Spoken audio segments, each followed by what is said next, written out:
Jesus was being racist in this story.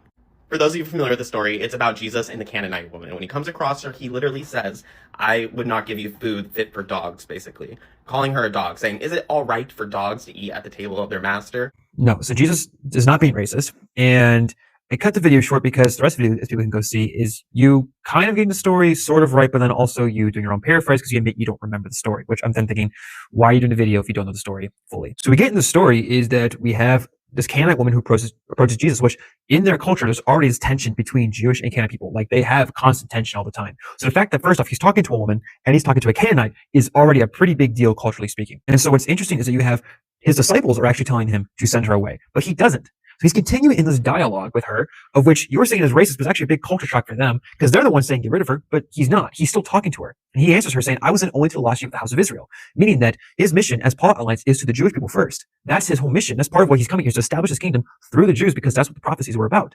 But then she came and knelt before him, is what it says next. She came and knelt before him saying, Lord, help me. So she's coming out in a position of submission.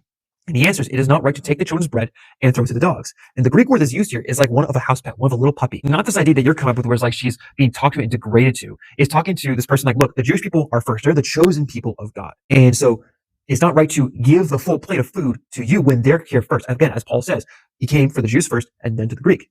And then what she says is, yes, Lord, yet even the dogs eat the crumbs that fall from the master's table. She's not combating against him. She says, yes, she agrees with him, saying, you are right. You were here for the Jews first, and that even I, as one that is not at the table, I am not one. I am not a Jew.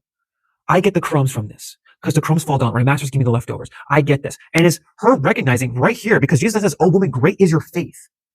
This is not a racist thing that Jesus is doing. First off, again, he's going against the norms where he's talking to her as a woman and as a Canaanite. And then he doesn't send her away as his disciples want him to.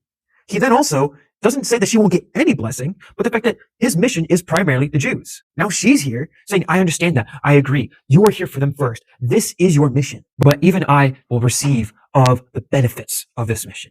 I will receive the benefits of the kingdom, even if it's not now. She's recognizing that he is Lord and that she will receive the benefits in some way, even though she's not Jewish. She's like getting it first. And then he commends her. He doesn't say, oh, you're right. I am a foolish man. He says, you of great faith. Let it be done as you desire. This is also an example to all the other Jews, as he frequently says, even with like the centurion. Great is your faith, better than all the Jews here.